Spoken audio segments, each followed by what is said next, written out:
Dobar dan poštovani gledalci, dobrodošli u četvrto izdanje Sviškasta. Pre svega ovo ne bi bilo moguće bez naših generalnih sponzora In Ludis i Sandland Plants.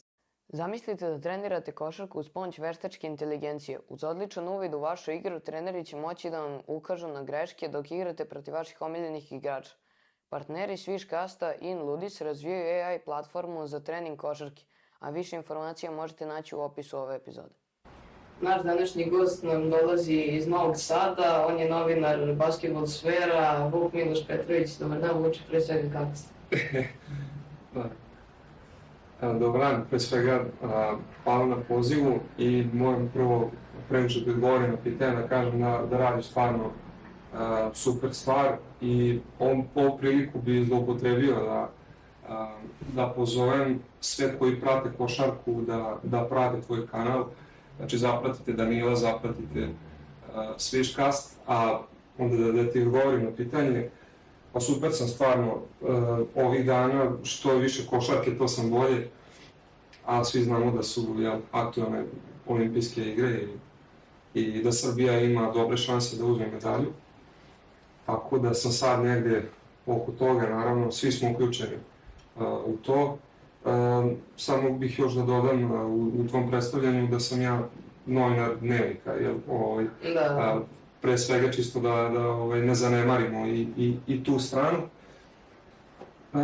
Tako da, eto, nadam se da si ti odgovorio na pitanje i još jednom svaka čast stvarno što si ovo sve ovako organizovao, nije uopšte toliko zastupljeno da neko sa 13 godina, koliko već imaš, radi ovo na ovako ozbiljan način. Iako, ajde, ti si rekao da ovo je četvrta epizoda, tek si krenuo, ali ja ne sumnjam uopšte da će to biti samo još bolje i da tebe očekuju tek neke velike stvari. Kako si ti? Ja sam dobro, hvala na lepim rečima. Voleo bi da počnemo od utakmice Amerika-Srbija. Ne znam šta bih rekao, Amerika nekako nadmoćno deluje u odnosu na sve reprezentacije i kako vi komentarišete dosadašnji tok olimpijskih igara? Samo molim te, nemoj da persiraš. Super što si kulturan i sve, što si vašpitan, ali neko se neprijatno nosi, ovo sam se stvar, ali ja mogu za 25 godina, sve sam stvar. Pa negde i očekivano, iskreno, ja sam, možda ću čudno zvučati, ali negde sam i priželjkivao da bude takav epilog, da bude 25-26 razlike, zato što je poznato da mi eventualno u nekom ukrštanju u završnici turnira možemo da imamo šansu protiv Amerike samo ukoliko se oni opuste. Oni su nas dobili 30 razlike u Abu Dhabiju sa nekom našom kombinovanom postavom, sad su nas dobili skoro 30 razlike, mada ne mislim da je to uopšte bio realan pokazatelj stanja na parketu i mislim da ukoliko dođe do eventualnog trećeg pokršaja da će ipak imati neku dozu podcenjivanja ovako podsvesno, što mislim da je dosta dobro i nadam se, i siguran sam u to da je selektor Pešić ostavio i još neke adute za najbitnije utakmice i da nam je ova utakmica zapravo poslužila za to da vidimo gde smo, da vidimo šta još treba da unapredimo i ja to vidim samo sa pozitivne strane gledam na to. Ovako žargonski rečeno, selektor Pešić je izuzetno namazan i jako dobro procenjuje kada ekipa treba da izgleda najbolje, kako treba da izgleda na početku turnira, kako treba da izgleda na kraju turnira. Mislim da je on, ja sad napamet pričam, ali da je on selektor koji je najviše puta pobeđivao Amerikance, što u borbi u nekim juniorskim kategorijama kad su igrali Divac, Ađa i tako dalje, što znamo svi kroz godine do Indianapolisa i tako dalje. Tako da sigurno da je on uz Jokića naš najveći adut. Što se tiče same utakmice, mi smo je otvorili korektno, Ne bih rekao perfektno, zato što su tu dalje bile prisutne neke izgubljene lopte koje ne smiju da se dešavaju na tom nivou. Takođe, šut je bio dosta problematičan, što iz otvorenih pozicija, što sa druge strane, kada smo forsirali malo, jer nismo pronalazili unutrašnju igru, a potpuno je jasno da mi imamo objektivnu prednost nad Amerikancima u reketu. Embiid nije znao šta ga je snašlo protiv Jokića, kao i svaki puta mene je malo iznenadilo negativno sa strane Embiida, što on nije ni napadački ništa mogao Jokiću da uradi. Tako da mislim da do kraja nismo eksploatisali te naše prednosti i mislim da to je jedina prednost koju imamo u odnosu na Amerikance, ta igra u reketu. I potpuno je evidentno da na tom nivou, znači na najvišem nivou, kada pričamo o Amerikancima, koji su top 3 ekipa američkih uopšte u posljednjih nekoliko olimpijskih turnira. Sad sam znao šta sam htio da kažem, čovječe. Izgubio sam i... Nije mi. Uglavnom, potpuno je bilo jasno da je sa Jokićem jedna priča, bez Jokića je druga priča, sa Jokićem 81-81, bez njega 3-20-3-29, tako da je evidentno da i ostali treba malo da se uključe, ali opet to nije merilo, zato što su Amerikanci odigrali zaista briljantno. Ono što je Durant uradio u prvom poluvremenu je nadrealno. Svi znamo da je on ekstra klasa, da je izuzetno kvalitetan, ali posle neke povrede, rovit, da uđe i pogodi sve, to mislim da je i njega iznenadilo koliko god on bio vrhunski.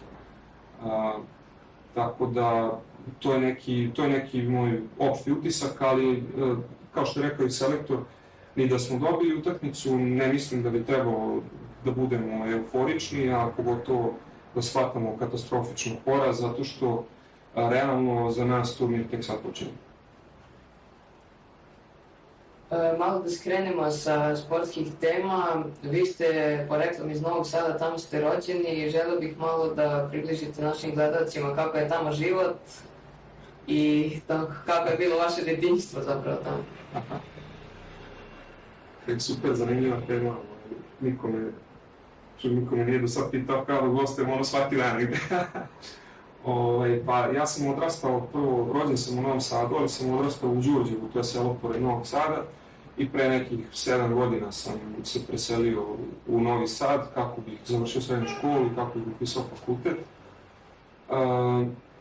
Ajde, ovako malo ću iskombinovati prvo odrastanje u Đurđevu, jer to selo na 20 km od Novog Sada je bilo vrhunsko, iskreno, i tada u to vreme, pre nekih 15 do 20 godina, ja bih svakom preporučio da kogod ima decu, da ih podižu na selu, zato što stvarno selo ima nešto što nema grad, to su neki, ne znam, sjećam se parkića, poligona i tako dalje. Negde sam tamo i prvi put zavoleo košarku, zapravo, ne znam, kad sam u novinama pročitao, sjećam se tog momenta, izjava Westermana da je, tad sam već imao 13-14 godina, izjava Westermana da je Dule Vujošević terao da ubaci, ne znam, 250 ili 500 šuteva na treningu. Ja sam odmah uzeo loptu, ja na poligonu, da vidim koliko će meni trebati. Nije bitno sad koliko mi je trebalo, ali uglavnom to su bili ajde neki moj prvi dodir sa košarkom. I ajde prelazak u Novi Sad, dešava se u 4. godini srednje škole, za neke, pa za mnogi možda ovako neka nelogična odluka, pogotovo da se posle 3 godine srednje škole, kada ti je sve poznato da se u 4. godini prebacuješ, ali ja sam nekada osetio taj moment da moram da promenim sredinu, htio sam neke više ciljeve jednostavno. Imao sam tu sreću da sam uvek znao šta želim I nekako u toj 4. godini se poklopilo da kada sam došao u Novi Sad, u Svetinu gimnaziju, priključio sam se novinarskoj sekciji i tako stekao poznanstvo sa čuvenim novinarom Lazom Batmazom koji prati Vojvodinu već 100 godina. I onda mi je kasnije on uveo u Dnevnik, otvorila se opcija da radim košarku i onda je sve krenulo svojim tokom. Život u Novom Sadu meni je perfektan, iskreno. Ja ne bih menjao Novi Sad ni za šta, mada moram da priznam da su izlaci ovde bolji.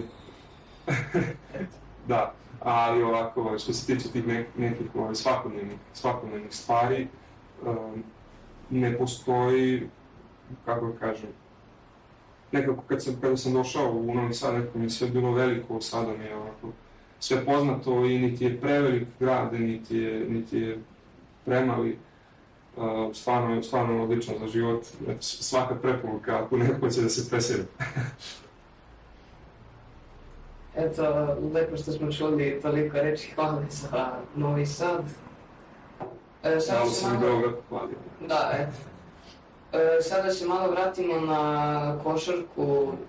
Kako vi komentarišete ovaj prelazni rok Evrolige, stanje u Evropi, pa ćemo onda preći na klubove iz Beograda? Samo još jednom napomena da mi ne persiraš, ali dobro. Navika. Da, jasno. Pa svi timovi imaju problem sa tržištem koje je u posljednjih nekoliko godina komplikovano zbog toga što se pojavio Japan kao izuzetno poželjna destinacija, čak i za evroligaške igrače.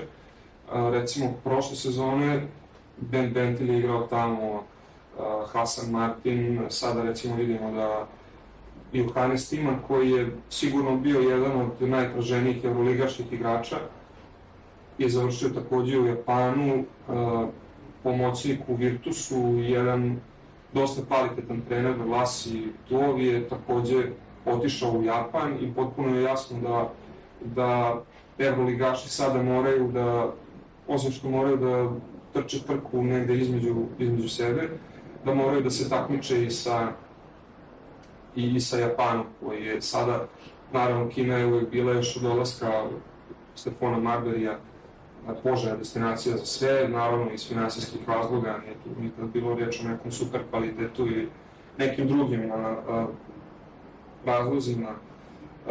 Takođe imamo sada i koleđ koji od, čini mi se 2021. od kako je uvedeno to pravilo o imidžu, da koleđ igrači mogu da naplaćuju svoj imidž, oni mogu da zarađuju sada i do, ne znam,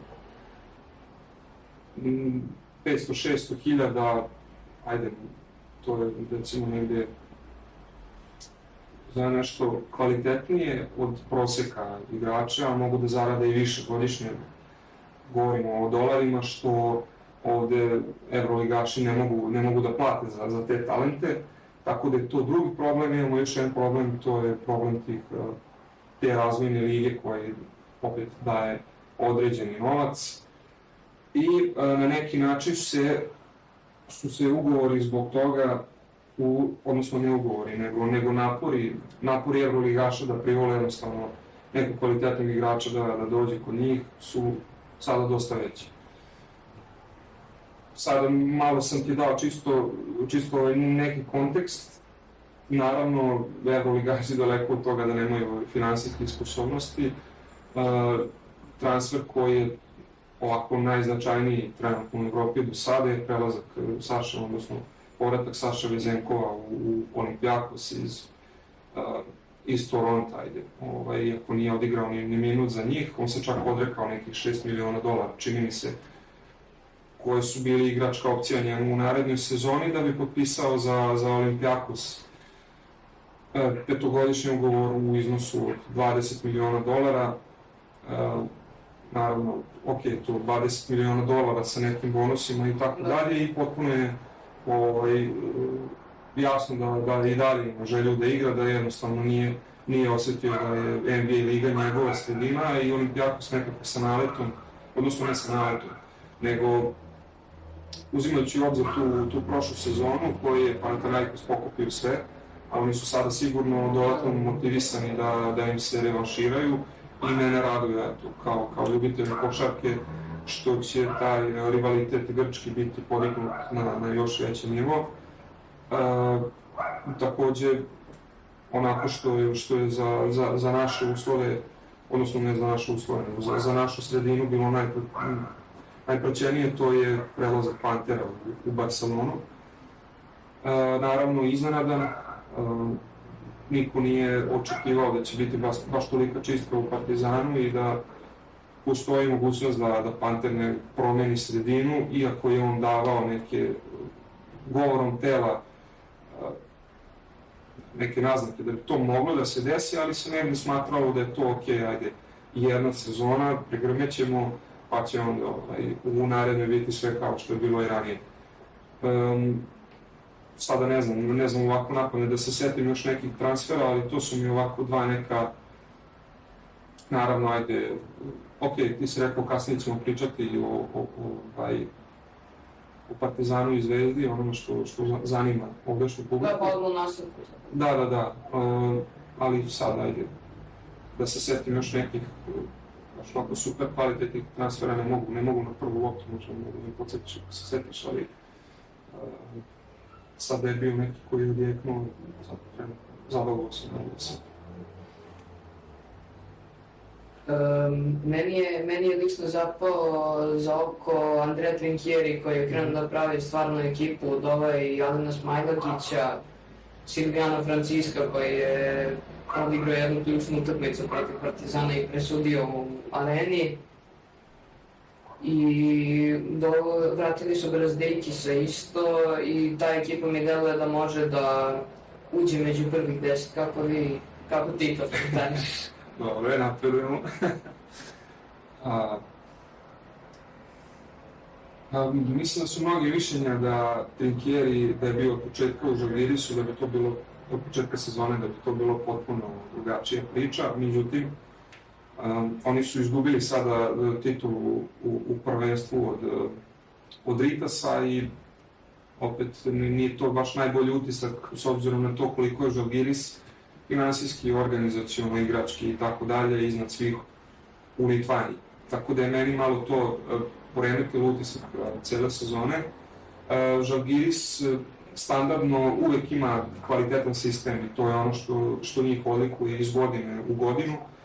Imali su neki kontinuitet rada sa Kazisom Maksvitisom, koji se ipak na kraju i možda i nije snašao baš do kraja, zbog čega je i promenio sredinu, a Žalgiris je poznat kao klub koji ima mnogo strpljenja sa trenerima i pogotovo oni domaći trener. Mislim da su, ajde, žargonski rečeno, istrpali su ga do kraja i evidentno je da je bilo vreme za promenu. Ne znam kako da gledam na taj potez dolaska Smajlagića u Žalgiris.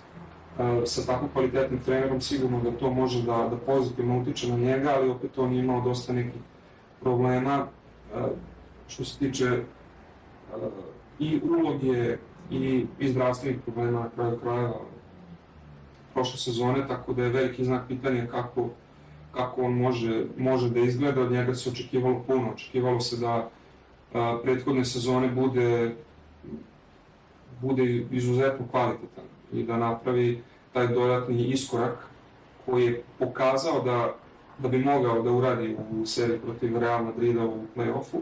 Međutim, zbog opet pomenutih okolnosti to se nije desilo. Brazdejkis posle godinu dana neigranja, de facto neigranja u Olimpijakosu,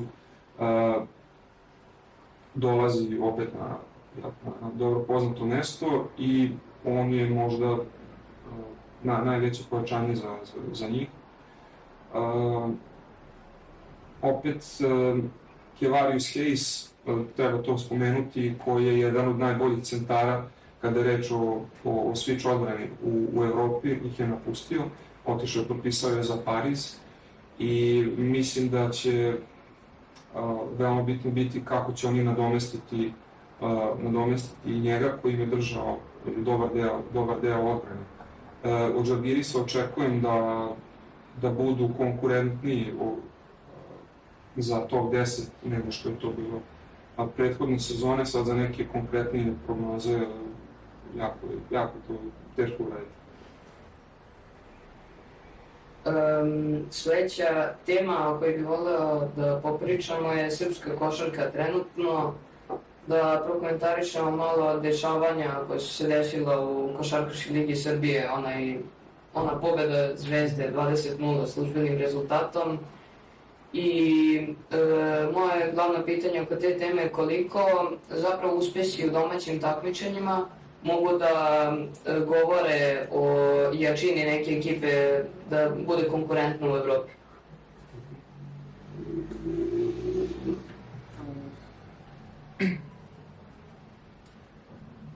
Prvo, naravno da je svima poslao taj gorak ukus zbog načina na koji se završila sezona u Košarkaškoj ligi Srbije, takozvanoj Super ligi, koja je de facto neuređena liga, i neorganizovana. Nije to sad nešto rečeno u afektu, to je jednostavno tako i toga su svesni i oni koji se pitaju na kraju u tom takmičenju. Imali smo situaciju da se cele sezone priča o tome da će 5 prvoplasiranih iz uvodnog dela Košarkaške lige Srbije igrati Super ligu, da bi se dan pred početak takmičenja to svelo na 2 prvoplasirane ekipe, a ova ostala prolika ništa od njih. Takođe ima tu sad dosta stvari što se tiče same Košarkaške lige Srbije, koje treba prvo da se uredi na neki unutrašnji način, da se prvo postave neki standardi, da bi onda tek počelo da se priča o statusu profesionalne ligi, uopšte mogućnosti da Zvezda i Partizan, ali i ostali ABA ligaši zaigraju u Košarkaškoj ligi Srbije i da zanemare ABA ligu koja trenutno, osim tog nekog prestiža na Jadranu, ne znači ništa na papiru. Što se tiče toga, ajde prvo to govorim kako vidim, pa vidim da sigurno to nije dobro za srpsku košarku. Mi opet imamo dve strane priče, znači jednu koju, ja sam bio recimo u hali kada je spiker rekao da se utakmica nastavlja sutra i sad imamo jednu stranu priče, jedni govore jedno, drugi govore drugo. Naravno da je za dobrobit srpske košarke najbitnije da dva najveća kluba pronađu zajednički jezik i da od njih sve zavisi. Kako su to govorili mnogo pametniji od mene, večiti su generatori svega dobrog i svega lošeg što se dešava u srpskoj košarci.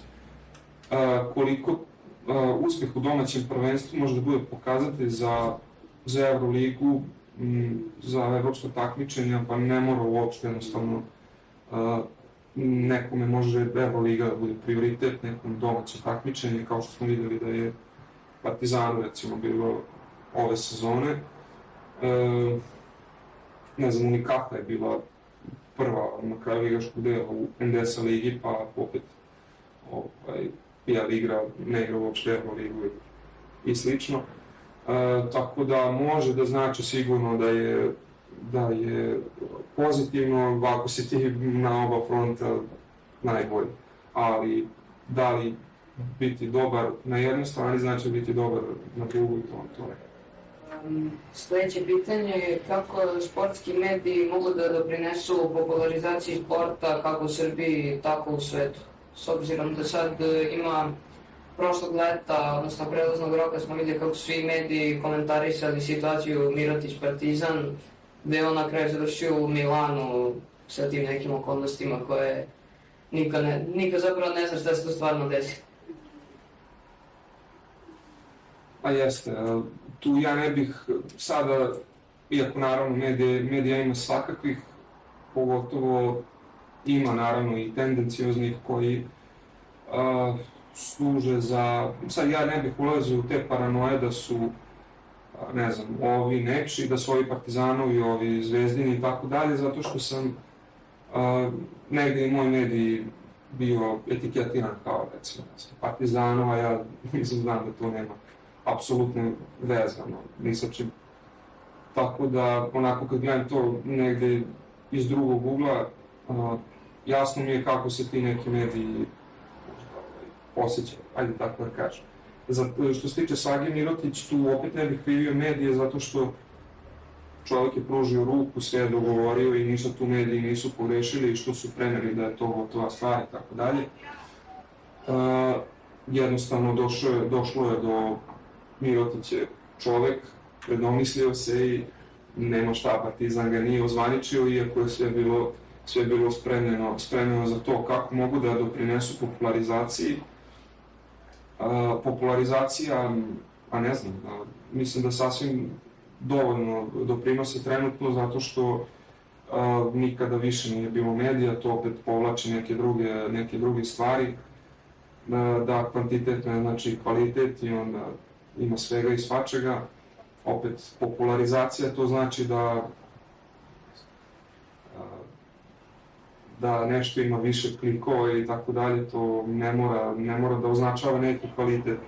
Ono što bih ja voleo da vidim, to je da su novinari manje,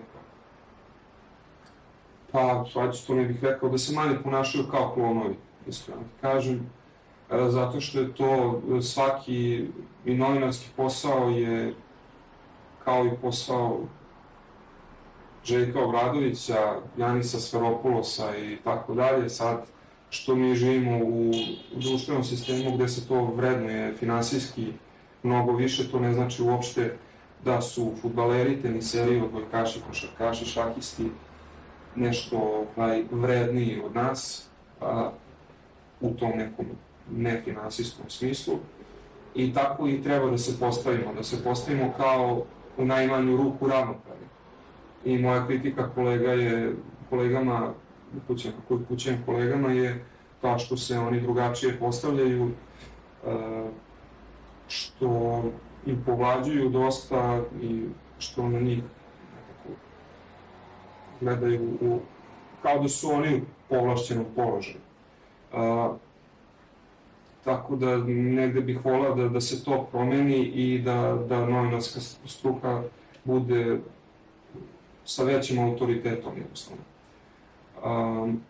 Tako da popularizacija je dovoljna, mislim da je sasvim dovoljno propraćeno sve što se dešava od strane medija, ali da sam kvalitet izveštavanja i sam taj neki odnos koji mediji treba da imaju prema svom poslu prevashodno, pa onda i prema svemu ostalom treba da se promeni, jer meni su isto govorili, mislim ti ćeš se možda suočavati sa tim, možda si se već i suočio, kada kažeš nekom da, ne znam, svom drugu, da hoćeš da postaneš sportski novinar, da hoćeš da se baviš tim, da ti kažu, bolje bi radio u mikromarketu ili prodaj pljeskac, otko znam, zato što je uvreženo mišljenje da se novinarstvo ne isplati. I to je tačno da se ne isplati ako ti nisi u vrhu, a ti treba da, i ja nastojim da budem u vrhu i ti treba sutra da ideš ka tome i onda ćeš vidjeti koliko svi ti nisu u pravu koji su ti to govorili. I bit ćeš jednostavno srećan, bit ćeš ispunjen što radiš to što radiš ono što voliš, a što ne radiš ono što moraš, jer eto tako neko zamislio da su neki drugi poslovi možda isplativiji. Veruj mi, svi treba prvo da razmišljaju o karijeri, pa tek onda o nekim finansijskim stvarima, što je opet u vezi sa tim kako današnji mediji percipiraju košarkaško novinarstvo, kako god hoćeš, jer bi se prodali za, ne znam, 300-500 evra i to, a ne treba to da rade, već treba da istraju, da budu dovoljno kvalitetni da mogu da kažu ne, da budu u poziciji, da budu oni autoritet. Eto, sada bih napravio kratku pauzu da vam uručim poklon od naših sponzora. Sandland Plants, oni proizvode od lavande. Ja. Ako te muče pekotine od sunce i ne želiš da koristiš kreme sa hemikalijama, naš partner Sandland Plants ima rešenje. Oni prave prirodno ulje od lavande i cvetnu vodicu. Sve njihove proizvode možete naći u opisu ove epizode. Ja, hvala ti puno.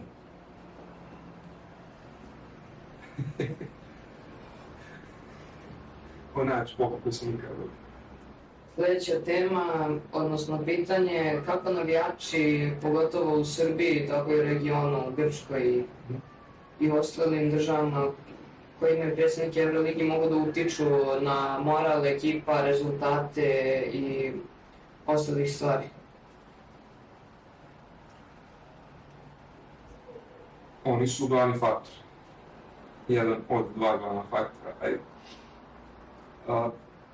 Svi znamo kako je Partizan prošao kada je igrao bez publike. Oni korona godine imali najlošu sezonu u istoriji. Slično mi se desilo i sa svima, naravno. Pogotovo, ajde, kada je reč o Grčkoj, Turskoj i Srbiji, navijači su izuzetno važni i bitno je samo da ne prelaze tu granicu pristojnosti što se dešava svuda. Ja sam to pričao nekoliko puta, što govore za A licencu, da Partizan i Zvezda ne mogu da dobiju zato što navijači se ponašaju na ovakav ili onakav način. Samo podsjetio da u Grčkoj postoji zaštitna mreža, ograda, to u Srbiji još ne postoji, tako da je prilike jasno gde je opasnije, ajde uslovno rečeno, a opet oni imaju A licence, Partizan i Zvezda nemaju.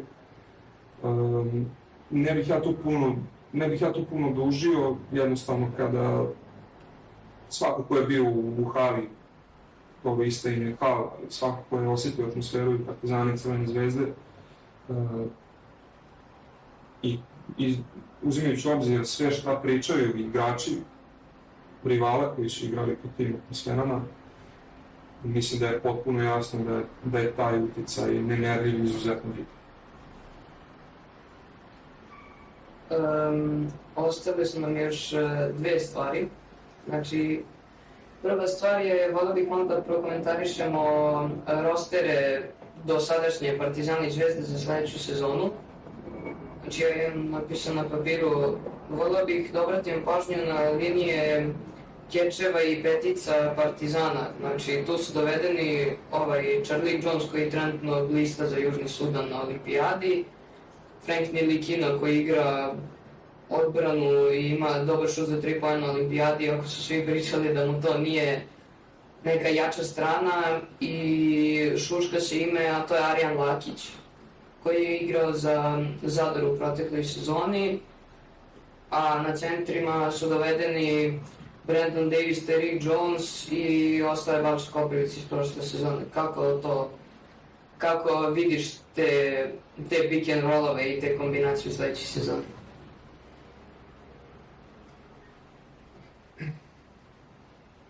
Pa jako je nezahvalno pričati stvarno, zato što to su, jedan deo tih igrača uopšte nije imao dodira sa evroligaškom košarkom i zbog toga je dosta neizvesno kako bi to sve moglo da izgleda. Ajde ovako, ja što sam do sada gledao, možda je nepopularno mišljenje, možda sigurno je nepopularno mišljenje, ali nisam toliko prijatno iznenađen time kako je Jones odigrao za Južni Sudan. Nisam najpomnije pratio sada protiv Porto Rika, video sam statistiku i gledao sam čini se od druge četvrtine pa do kraja. Ono što, naravno ne kažem da to neće upaliti, naravno. Samo ne mogu da sa sigurnošću da tvrdim šta će biti, jer jednostavno uzorak je dosta Južni Sudan je, ne znam, drugačija ekipa, ne znam kako on defanzivno reaguje, što je zapravo, ne mislim da može da se napravi dobar rezultat u Evropi bez odbrane. Svi pričaju o Kostasu Sulukasu, Kendricku Nanu, pa što se tiče Panathinaikosa, jeli, prošle sezone, ali malo njih priča o tome da je Panathinaikos igrao najbolju odbranu i da je zapravo pogotovo na lopti. Taj pritisak na loptu, recimo na bekovima rivala, na tim spoljnim pozicijama, to je od presudnog značaja na svakom nivou košarkaškom. Tu su Amerikanci vrhunski i tu su oni nas ubili sada u prvoj utakmici. Tako da, ok su 19 poena, 7 skokova, 5 asistencija, sad ne znam napad koliko je već imao, ali ja ne mogu još da vidim kakav je to njegov defanzivni doprinos, ali ono što me raduje to je sigurno da radi za ekipu i da je to konačno ono što je Partizan čekao posle, od kako je Željko Obradović uopšte došao da nije imao takvog playmakera. Sada, što se tiče te odbrane, opet, naravno, stručni štab je dosta razmišljao o tome. Obično je da kada se grade ekipe, gleda se da se na istoj poziciji formira tim koji ima više različitih tipova igrača. Ako ti je prva petica igra unutra, isključivo, druga petica da ti bude stretch, tako dalje. I sada imamo ovde Jonesa i Milikinu koji se dopunjuju u tom smislu. Jones je kreator, neko ko može da poentira, Milikina, ajde svi govore da je vrhunski defanzivac. Što se tiče Arijana Lakića, ono što sam ja slušao od nekih trenera, to je da ne postoji, odnosno da ima malo igrača koji mogu sa manje poena, skokova, asistencija, manje tih statističkih parametara da utiču na igru. I sada, vi stvarno kada pogledate njegove brojke, to nije nešto spektakularno. Ali on radi one stvari koje se ne zapisuju, koje ne zapisuje statistika i kada se to uzme u obzir sigurno da je kvalitet. Centarske pozicije, od Balše Koprivice ne znam šta da očekujem. Bilo bi dobro da on stvarno proigra, naravno da postoji tu talenat za blokade, za druge stvari. Mučio se malo sa momentom kada treba da preuzme, koliko sam ispratio u prethodnom periodu. I očekuje se, mislim da je on njegova posljednja šansa da napravi iskorak u Partizanu. Brandon Davis je dokazan igrač, neko ko je igrao za Barcelonu, neko ko je protiv Zenita bio izuzetno važan kada je Barca čupala Final Four prije 2-3 sezone. U Milanu je takođe bio jedan od nosilaca igre i naravno da je to kvalitetan potpis takođe. Tyreek Jones je centar koji je došao iz Evrokupa, iz Turk Telekoma i koji je napravio boom u Efesu, koji je, to je eto meni ovako intimno najbolji potpis Partizana, što pretpostavljam da će on biti druga petica. Jako je efikasan u preuzimanjima, atleta je i to je ono što negde su ga upoređivali sa Lesorom, mada je Lesor korpulentniji, ima u tu bolju unutrašnju igru, ali kao backup centar neke ekipe koja stremi ka play-offu, mislim da je sasvim korektno. I htio sam još da prokomentarišamo malo roster Zvezde, imaju 19 ili 20 igrača, to sad će da se naravno odvoji 12 najboljih, ali evo neka imena koja su dovedena su Miller McIntyre, Kenan, Kalinić, sad Plavšić iz Megije isto ima odličnu sezonu, ostali su skoro svi igrači. Kosto je ekipi iz prošle sezone ostao i eto, šta vi očekujete od tih Navalija, pre svega od Kenana i McIntyre? Od McIntyra očekujem da da nastavi sa igrama, sa onakvim partijama koje ima u Baskoniji, gde se profilisao kao jedan od najboljih asistenata u ligi, gde je stvarno napravio dodatni iskorak i pokazao da pripada tom evroligaškom društvu, iako je postojala doza skepticizma uvijek prisutna kod njega, kada je on u pitanju. Očekujem da on pokuša da poveže redove kada Teodosis nije na parketu. Naravno imaće McIntyre veću minutažu, ali bit će dobro zato što će biti okružen šuterima kao što su Kenan, pa i Kalinić može iz spot-upa da pogodi. Kad nije tu Kalinić, Giedraitis je naravno i Dobrić, mada mislim da će pre Dobrić biti opcija broj 2 na poziciji 3 nego Giedraitis. Kada naravno on predstavlja i veliko telo, tako da sigurno će biti i kvalitetan u odbrani, što ne mogu baš, što nisam siguran baš da bih rekao za Kenana. Naravno da je Zvezdi bio potreban jedan ekstra kvalitetan šuter kao što je on, i u tom smislu naravno da će itekako doprineti toj napadačkoj produkciji Zvezde. Ali kada bih mogao, ajde sada da zaokružim neku priču o Partizanu i Zvezdi, možda je to bilo negde i tvoje sledeće pitanje, dosta je to znak pitanja.